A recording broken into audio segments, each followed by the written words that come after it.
Alrighty, guys, we are 4-2 in our last 6 college football tier package bets on my website. But before we get into some more of that, just want to take a quick timeout and welcome you to the video here today for college football week 4. And of course, this is the 2022 season. My name is Brock Page, and I've been doing sports picks for free right here on YouTube since 2016. I also sell my personal sports bets on patreon.com/BrockPage. And once again, guys, we're 4-2 in our last 6 college football tier package bets on that website. Now, if you want to access those plays for week 4, the link for those bets is in the description section below. With that, guys, let's go ahead and get into it. We're going to take a look at West Virginia taking on Virginia Tech, 7:30 Eastern kickoff on Thursday night. And that's going to be September 22nd, 2022. West Virginia is -3, totals 53. And despite losing 2 of 3 to start the year, West Virginia has actually done a pretty nice job moving the football. Bryce Ford-Wheaton's averaging just about 100 receiving yards a game, and he has 4 touchdown catches. This Mountaineer offense is also in the top 15 in the nation in total yards per game. Now, they're taking on a Virginia Tech squad who's actually had problems moving the football themselves. These guys are 92nd in offensive yards per game. They also failed to cover in 2 of 3 to start the year. Now, when it comes to the total, West Virginia's gone 3-0 to the over to start the year. I'm going to lean toward West Virginia -3 over 53 points. Next matchup, Coastal Carolina taking on Georgia State, 7:30 Thursday night. Now, the Coastal Carolina Chants are -3, total 63.5. And even though the Chants are 3-0, their defense has definitely looked shaky over the past 3 ball games. They're 121st in pass defense. And just remember, guys, one of those games this year was against a team who doesn't pass at all. And I'm talking about Army. Now, they're taking on a Georgia State team who's got a little issue moving the chains. As a matter of fact, these guys are amongst the leading rushers in the country. They're in the top 20 in rush yards per contest. Meanwhile, receiving-wise, they have a stud wide receiver in Jamari Thrash. He's got 19 grabs for nearly 350 yards already. When it comes to the total, the Panthers saw their most recent outings with Charlotte get over the number. Meanwhile, Coastal saw 2 out of their last 3 get over the total themselves. I'm going to lean toward Georgia State +3, keeping that one close, and the over 63.5. Next matchup, UT-Chattanooga taking on Illinois. That'll be an 8:30 Eastern kickoff Thursday night. Now, that game's currently off the board. Now, the Chattanooga, the Mocs, they are actually off to a hot start in the FCS. They're 3-0 to start the year, and their offense, it's been quite prolific. These guys are averaging 37 points a game already. They're also facing an Illinois squad who scored 24 points or less in their last 2 straight. And matter of fact, one of those games was an outright loss to Indiana. I think this number could open up a little bit high. This is an easy game to overlook for the Illini, by the way. Tough to get up for UT-Chattanooga. So I'm actually going to lean toward the Mocs of UT-Chattanooga getting the job done against the spread. Next ball game, little ACC action. I'm talking about Virginia taking on Syracuse. That'll be a Friday, September 23rd kickoff. Game starts at 7 o'clock Eastern Standard Time, or is it Eastern Daylight Time? Eastern Time, 7 o'clock. Syracuse, -10, total 55.5. And even though the Orange, they're 3-0 with 3 covers, I really do think these rosters match up pretty evenly. Syracuse has had issues with their pass defense this year. They're currently 86th in the country in defending the pass right now. Meanwhile, on the other side of the football, Syracuse's leading pass catcher has under 195 yards receiving through 3 games. Now, they're taking on a Virginia defense who's allowing just 18 points a game. Now, this Cavalier defense has 8 sacks on her already. and 4 forced fumbles. Now, tackling-wise, Nick Jackson has 31 tackles thus far in the year. When it comes to the total, the Cavaliers are 3-0 to the under to start the season. Meanwhile, Syracuse saw their opener with Louisville fall under the line. I'm going to lean toward Virginia plus 10, under 55.5. Next matchup, Nevada taking on Air Force, 8 o'clock East. Air Force is minus 24.5, totals 48. But despite laying 24.5 points here, the Falcons are coming off a bad loss to Wyoming last week. They were actually held to just 14 points in the loss. Now, they're also facing a Nevada defense who's got an absurd amount of takeaways. The Wolfpack's got 11 takeaways already, including 4 fumble recoveries. Now, Big Dom Peterson, he has a pair of fumble recoveries along with a dozen tackles. Meanwhile, Bentley Sanders, he has 23 tackles himself along with 4 interceptions. So even if the Falcons end up passing the ball a couple times, they're going to have to be on the lookout for Sanders. Now, total-wise, Nevada saw their last game fall a dozen points below the posted number. Meanwhile, Air Force saw their contest this past Saturday fall nearly 3 touchdowns below the line themselves. I'm going to lean toward Nevada plus 24.5, under 48. Next ball game, Boise State taking on UTEP, 9 o'clock Friday. Boise's minus 15.5, totals 46 and a hook. Now, I'm actually not so certain that Boise's going to sling it all over the Miners. They're already struggling throwing the football. The Broncos are throwing for under 190 yards a game right now. They're also facing a UTEP team who's got one of the better pass defenses in the country. These guys are actually in the top 25 in pass defense, and they're limiting their competition to under 175 yards a game through the air. Tyrese Knight is leading the team in tackles with 37 of them. Meanwhile, Kobe Hilton and Cal Wallerstead have combined for nearly 60 tackles between the two of them. And as bad as these guys have been offensively, they've got a stud receiver in Tyron Smith, who's averaging over 105 yards a game. Now, total-wise, Boise's contest with New Mexico a few weeks ago did get over the posted number. I'm going to lean toward UTEP plus 15.5, over 46 and a hook. Next ball game, Kent State taking on Georgia, 12 o'clock Eastern kickoff on Saturday, September 24th, 2022. UGA's minus 44, totals 59 and a hook. And even though the Bulldogs are 3-0, they're undefeated, they look dominant. I actually don't think they're going to try to blow these guys out. They actually played a pitiful Samford team a few weeks ago, and they stopped scoring when they got to 33 points. So they do pull back. You know what I mean? They don't lay on the gas. They preserve their guys and, get other guys some reps. And when I say Samford, that's Samford with an M. Not Stanford, Samford. Plus, I'll tell you what, when you're a running team like the Bulldogs, you tend to just grind it out after you get up by a couple scores anyway. There's no sense in even letting the other team, catch up when you can just run it on them at will. Now, Kent State, on the other side, they've gone 2-0 against the spread in their past couple of games. They actually covered against Oklahoma on September 10th. And if there's one thing that this team does well, it's run the football.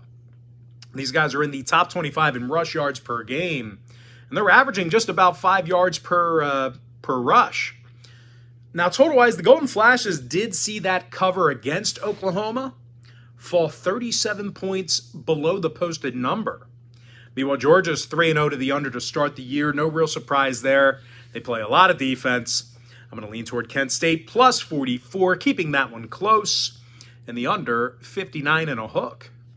The next game, Maryland, Michigan, 12 o'clock East. The Michigan Wolverines are minus 17, total 62.5. And even though the Wolverines are putting up some dominant numbers, they've beaten up on the likes of UConn, Hawaii, and Colorado State. They're also facing a 3-0 Maryland squad who just outdueled a very talented SMU team. A lot of offensive weapons for the Mustangs. Now this Maryland offense They've also done a real nice job moving the football. They're in the top 20 in total yards per game. Talia Tungavaloa, he's completing over 77% of his passes. He's been sacked only 3 times. Meanwhile, rushing-wise, his top 2 running backs are both averaging over 9 yards a carry. Now, total-wise, Maryland saw their contest with Charlotte get about 13 points above the number. Meanwhile, Michigan, their game last week against UConn got over the line as well. I'm going to lean toward Maryland plus 17, keeping that one close, over 62 and a hook. Next matchup, Clemson, Wake Forest, 12 o'clock East. The Clemson Tigers are -7 on the road, totals 55.5. Now, the Tigers are 3-0 to start the year, and they've already got themselves an in-conference cover over the likes of Georgia Tech. Now, this Clemson defensive unit continues to look dominant this season as well. They're in the top 10 in rush defense, and they're led by Trent Simpson and Tyler Venables, who've combined for 35 tackles. Now, they're taking on a Wake Forest team who relies heavily on the pass, and I'm not so sure they're going to sling it all over the field, especially against Clemson. Now, the Deacs have also done little to establish a run game. These guys are 98th in the country in rush yards per contest. And when it comes to the total, Wake Forest saw their last 2 outings get over the line. Meanwhile, Clemson saw their game last week get 2 touchdowns above the posted total themselves. I'm going to lean toward Clemson -7 and the over 55.5.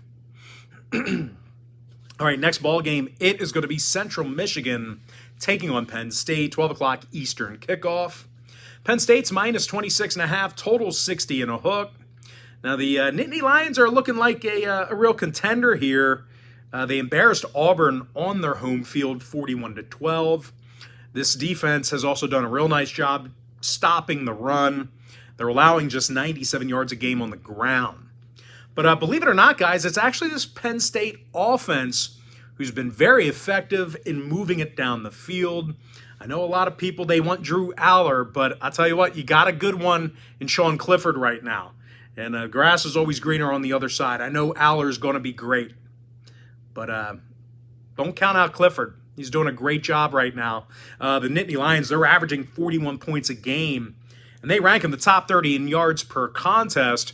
Now, Nick Singleton, he's rushed for nearly 350 yards already, and he scored 4 times. And as a matter of fact, Singleton's averaging over 11 yards a carry, and he ripped off multiple 50-plus 50-plus yard touchdown runs against Auburn. He did it twice. Now, the Lions are taking on a Central Michigan defense who definitely needs some work. Not only are they allowing over 400 yards a game defensively, they're also ranked 126th in pass defense. Now, the Chippewas are currently just 1-2 on the year, and they failed to cover in their last 2 straight. Now, total-wise, 2 out of those 3 ball games I just mentioned got over the number. Meanwhile, Penn State, they are 3-0 to the over this year themselves. I'm going to lean toward Penn State -26.5 and the over 60 and a hook. The next ball game, it is going to be Baylor taking on Iowa State, 12 o'clock Eastern start time. Iowa State's -3, totals 44.5. But despite being favored by a field goal in this one, the Cyclones really haven't played, anyone. They beat the likes of Ohio and Southeast Missouri. And their win against Iowa, well, let's just say the Hawkeyes may have the worst offense in Division I. Now, they're taking on a Baylor squad on the other side who demolished Texas State this past Saturday, and they covered a 30-point number. When it comes to defensive play, the Bears are in the top 25 in rush defense, and they're allowing only 290 total yards per game. Matt Jones and Al Walcott, they've combined for over 30 tackles. When it comes to offensive production, Richard Reese is averaging 7 yards a carry, and he scored 5 times. Now, total-wise, the Bears did see their last 2 straight fall under the number. Meanwhile, Iowa State saw 2 out of their last 3 fall under the total themselves. I'm going to lean toward Baylor +3, under 44.5. Next matchup, Rhode Island taking on Pitt, 12 o'clock East. Now, this game's currently off the board. Now, the Pitt Panthers continue to move the ball well. Israel Abakanda's rushing for over 100 yards a game on the ground. Meanwhile, defensively, the Panthers have forced 7 turnovers. Now, they're taking on a Rhode Island squad whose 2 wins on the year came against Bryant and Stony Brook. And their most recent outing, well, they allowed 42 points to Delaware in a loss. I'm going to go ahead and lean toward the Pitt Panthers getting the job done against the spread. Next ball game, Missouri taking on Auburn, 12 o'clock Eastern kickoff. Auburn's minus 7.5, totals 52 and a hook. For a team laying a touchdown in this spot here, just keep in mind that the Tigers have yet to cover a point spread this year. This Tiger defense is currently 92nd in the nation in points allowed. They're also facing a Missouri team who certainly likes to run the football. These guys are gaining over 200 yards a game on the ground. As a matter of fact, this Tiger offense is averaging just about 5 rushing yards per play. Now, scoring-wise, the Tigers scored a combined 86 points in their 2 victories. When it comes to the total, Missouri did see their opener against Louisiana Tech get above the posted number. Meanwhile, Auburn's 2-1 to the over in their last 3. I'm going to lean toward Missouri plus 7.5, over 52 and a hook. Next ball game, Bowling Green taking on Mississippi State. That's going to be a 12 o'clock Eastern start time. Mississippi State's minus 29.5, totals 57. And even though Bowling Green upset Marshall this past Saturday, that was kind of a fluky win. We're still looking at a Falcon team who plays little to no defense. Bowling Green's allowing nearly 350 pass yards per game. Now, they also rank 129th in defensive yards allowed. They're taking on a Mississippi State team who loves to sling it themselves. These guys are in the top 15 in passing yards. And, of course, Will Rogers, he's completing 72% of his passes for nearly 1,000 yards already. Meanwhile, receivers Ray Thomas and Caleb Ducking, they've combined for nearly 400 yards receiving between the 2 of them. Now, total-wise, the Bulldogs did see their opener against Louisiana Tech get over the line. Meanwhile, Bowling Green's 3-0 to the over this year themselves. I'm going to lean toward Mississippi State, minus 29.5, over 57. Next ball game, it is going to be TCU taking on SMU. That's going to be a 12 o'clock Eastern start time. SMU's -1, total 68.5. And even though I leaned toward the Mustangs last week, they just don't play good enough defense for me. These guys are 105th in rush defense this season. They're also taking on a TCU squad who's gaining over 225 yards a game on the ground themselves. Now, they also scored 7 rushing touchdowns in 2 games this year. Now, total-wise, when it comes to the scoring, I don't see the Mustangs scoring all over this Horned Frog D. TCU also saw their season opener against Colorado fall 9 points below the line. Meanwhile, SMU on the other side, they are 3-0 to the under to start the season themselves. I'm going to lean toward TCU +1, under 68.5. Next matchup, Duke, Kansas, 12 o'clock East. Kansas is -9, total 64.5. And even though the Jayhawks are 3-0 to start the year, very different than years past, we're still looking at an awfully big number to be laying for this defense. It's not a real polished defense yet. These guys are currently 82nd in the country in yards allowed per contest. They also allowed 72 total points in their last 2 outings. Now, they're taking on a Duke squad who does a pretty nice job protecting the football. Can you shut that door? It's actually, the reflection is in the TV. The blue, it was going there for a little bit. So I was going to shut it when I took a break. But, and actually, you could see, like, yourself walking past because of the reflection. It's funny. But anyway, moving on. What were we talking about? Kansas. Yeah, they are 82nd in yards allowed per contest. And like I said, they allowed 72 total points in their last 2 outings. Now they're taking on a Duke squad who does a pretty nice job protecting the football. And of course, these guys do like to grind it out on the ground. They're averaging over 200 yards a game rushing, and they scored 8 times running it in. Now, the Blue Devils are also 3-0 thus far in the season, and they failed to cover only once. When it comes to the total, Duke's most recent outing this past Saturday did get over the number. Meanwhile, Kansas is 3-0 to the over to start the year. I'm going to lean toward Duke +9 over 64.5. All right, next matchup, it is going to be USF taking on Louisville, and that'll be a 12 o'clock Eastern start time. Now, the Louisville Cardinals are -13.5, total 64. And even though USF nearly upset Florida a few days ago, I think they probably caught the Gators maybe preparing for the week ahead. It happens in college football. If you're as good as the Gators, you just don't practice 100% for a team like USF. You don't. I'm sorry. Now, this is a USF team who really doesn't do a whole lot right. To start, this Bulls defense can't stop the run. They're 124th in rush defense. Meanwhile, offensively, USF's little threat throwing the football. They're averaging less than 170 yards a game passing. Now, they're facing a Louisville team who definitely likes to keep it on the ground themselves. They're in the top 40 in rushing. As a matter of fact, quarterback Malik Cunningham, he's rushed for nearly 300 yards already, and he averages 6 yards a carry. Now, total-wise, the Cards' most recent game against Florida State went nearly double digits over the number. Meanwhile, USF's 3-0 to the over themselves. I'm going to lean toward Louisville -13.5 over 64. Next ball game, little Maction. And I've always said this before. Is it still Maction if it's not on like a random Tuesday night? I don't know.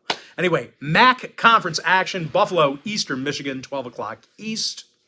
Eastern Michigan's -5.5, total 61. Now, Eastern Michigan got their first win of the year last week at Arizona State. They shocked the Sun Devils with a 30-21 victory, where they were actually the 21-point dog. Now, they're also led by running back Samson Evans, who averaged well over 120 yards on the ground this year. Now, they're facing an 0-3 Buffalo team who's given up 31 points or more in all of their losses. As a matter of fact, they lost their second game of the year to FCS Holy Cross. Now, the Bulls are currently 124th in college football right now in yards allowed per game. When it comes to the total, Buffalo saw their last 2 straight get over the line. Meanwhile, Eastern Michigan went 2-1 to the over in their last 3. I'm going to lean toward Eastern Michigan -5.5 over 61. Next ball game, UCLA taking on Colorado, 2 o'clock East. Now, UCLA is -21 on the road, totals 58.5. Now, the Bruins are 3-0 on the year, and they've done a nice job moving the ball against bad teams. They're in the top 20 in yards per game, and they're averaging 41 points per contest. Meanwhile, defensively, the Bruins have done a great job defending the pass. Latu and Grayson Murphy, they have 4 sacks between the two of them. Now, they're taking on a winless Colorado team who really hasn't even sniffed a cover this year. They were held to 13 points or less in all 3 of their losses. Meanwhile, defensively, they're allowing over 360 yards a game rushing. Now, total-wise, the Bruins could potentially put this one over themselves. They're currently 2-1 to the over thus far in the year. Meanwhile, Colorado saw their last 2 straight get over the total. I'm going to lean toward UCLA -21 over 58.5. Next ball game, this one should be a doozy. I'm talking about UMass squaring off against Temple, 2 o'clock Eastern start time. Now, Temple is -10, totals 44.5. Now, I typically despise laying double digits with a team as bad as Temple, but to be honest with you, their defense isn't completely helpless.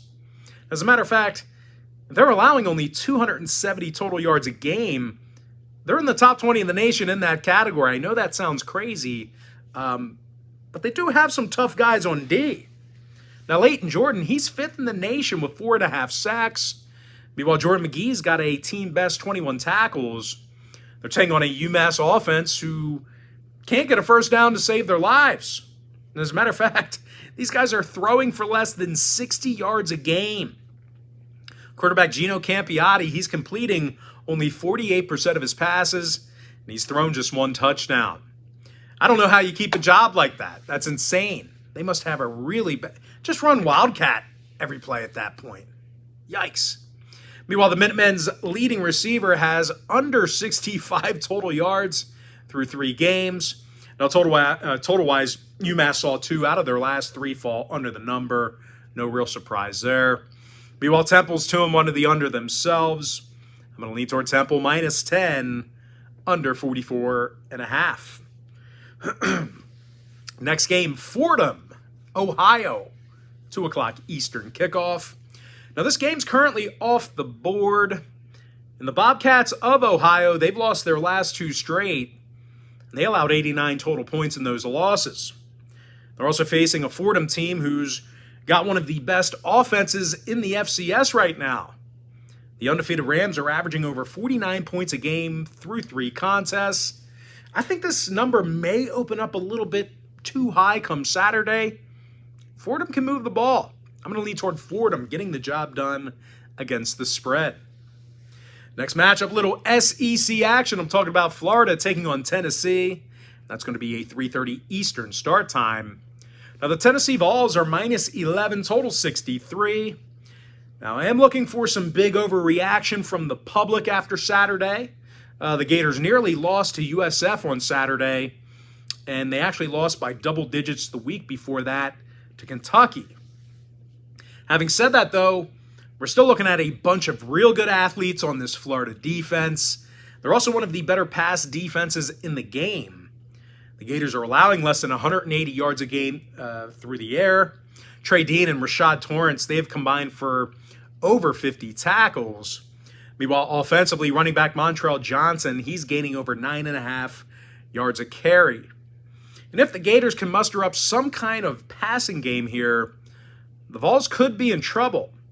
Tennessee's currently ranked 100th in college football right now in pass defense. Now, total-wise, both schools saw 2 out of their last 3 ball games get over the line respectively. I'm going to lean toward Florida plus 11 over 63. Next matchup, little Big 12 action. It's going to be Texas taking on Texas Tech. And that'll be a 3:30 Eastern start time. Now, the Texas Longhorns are minus 5.5, total 60. And even though we're looking at a Texas team who's 3-0 against the number, their quarterback situation, it does concern me. It's definitely something to think about. They are facing a Texas Tech team who is probably not going to take in a whole lot of money after that NC State debacle. But I'll tell you what, regardless of that loss, the Red Raiders have a top 20 rush defense, and they're allowing less than 295 total yards a game. Tyree Wilson and Phil Bleedy have 4.5 sacks between the two of them.